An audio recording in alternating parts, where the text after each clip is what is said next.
You was talking about the Kingston League is really, truly the Brownsville League. It always is the Brownsville League. So explain that. Okay, because everything was established from Bessie Head on Hopkinson and Blake. In right field, you had a health station. Left field, you had a school. I don't know what school that was. Center field, you had another school that had a space and everything. What I recall and remember so well, because I used to practice with Palace there in that park. Yes. So now, like, okay. Now, about what year we talking about? I'm gonna tell you this right now, man. I'm gonna be honest with you. I'm going from 79 all the way up to 80. I'm going with 79 all the way up to 89. Those 10 years. No, 88. 88. Because the first year when the Brownsville League actually went to Kingston was in 1989. How I know so well? 89. I'm going to get to that. 89. How I remember so well? 89. I was a member of the Palace team. From 79 to 89, and I think 2 years prior to 79, Palace was the team to beat. I first joined the Palace softball team in 1980. Okay, how I got attached to them? I played in the Bessie Head League, Brownsville League, a year before in '79 with a team called the Skulls with Bunch of Magic. Our manager was Popcorn. God bless his soul. Popcorn used to play in the ball leagues for a team called Nip and Sip. Okay. From there, we had a team, man. We formed and everything. I'm gonna tell you something. We were good. Like I said in my previous interview with Al, we were good. But here's the thing: we was young playing against grown men.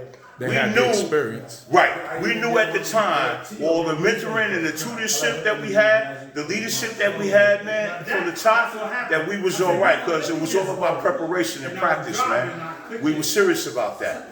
So now, when 80 came around, right?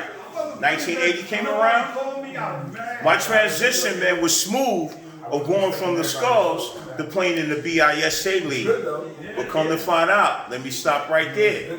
When I joined the BISA team called the Unlimited Cowboys, I was fortunate to play with 4 or 5 guys that was already with me in the Brownsville League that I played against and joined them in 80 was the Impalas. And that was Hoop Dawn, Bingo, and Eddie Bird. And Ricky Noble. God bless Ricky Noble and Eddie Bird. Those are guys that I came in. So while playing my first year in the BISA League with the Cowboys, it made my transition much smoother, right, more comfortable and much smoother. Because you was familiar with some people. Yes, I was. And not only that, I was still young. They gave me what I needed to know. You understand what I'm saying? So if you combine 80 between Bessie Head, the Brownsville League, and the BISA, I was playing in 2 leagues, man, in my first year. I'll give you another one. Then we go to 1981, in 1980. The team that I joined after being with the Skulls in '79, the first year in the Brownsville League, I was fortunate enough to have 4 or 5 guys, man, that made my transition smooth enough again. When I played in the BISA League in 1980 with the Unlimited Cowboys, God bless, the manager's name was Harold. Okay, everybody know Harold. And I'm going to tell you this right now. Harold had those 4 ball players with him. Hoop, Don, Bingo, and Eddie Bird. You good? Yeah. Thank you. Who that third? Don at shortstop. Thank you, Bingo center field. Bingo in center field, and Eddie Bird at first. And I'm going to tell you this right now. When I got to play with those guys, man, in the BISA League, it was still a young boy playing against grown men. But one thing I thank them for that. I thank them a lot for. They still was in me. You know now you were speaking about the dimensions of why Brownsville. I'll tell you what, I'm gonna get to that. Yeah. Okay. Now, the dimensions, man, between Gershwin and Bessie Head. Bessie Head was on the corner of Hopkinson and Blake. Oh, they're about where the pool is at, right? No, up the next block, right. Right. But see, listen, the right field, it was a single. You had a health station right there. Right there. Left field, you had a school there. Center field, Center field was octagon and very small. It had a basketball court in the middle of Wait, it. center field? Center Center field field. was the back of Marcus 263. Yeah, it was a school right there. Center field was a school right there. And you had a dumpster. And you had a school, and you had a bodega right there on the corner, a grocery store. Okay, I'll never forget that in Bessie Head. Now, when you went to Gershwin, left field, you saw the tennis courts and all that. You saw left center, a lot of trees and everything, going into like a deep corner. Okay? But right field, you saw the foundation of the school, cutting it off and everything. Okay? So now, let's fast forward to them switching from them two ballparks to the Kingston Park in 1989. Reason why I think, and I'm not too sure, but I think is valid, okay? Kingston Park had two fields. If you notice, the first two prior parks only was one field. But yet, if you look at the number of teams that was established at the time, okay? If you got over 15 teams in the league, You need 2 fields. you need two fields to get your games in every week. So now, when 89 came, when they decided at the end of the 88 season, going into 89 to start the Brownsville League in Kingston Park, that was a blessing because you had 2 parks. You had open field, you had Herkimer Street and you had Atlantic Avenue. Okay? One field had the bleachers and the other one, Behind the gate. Behind the gate, and you had the L, man, or the Long Island Railroad, man. The noise going around. Right field, you had the handball course. Left field was deep, going down the right field of Herkimer Street Diamond. It used to be a Lucknow factory. Right now today is St. John's, man, Interfaith Medical Center there. Now, long story, little history. I used to live on the corner, man, of Herkimer and St. Andrews. I lived at the Brownstone right there.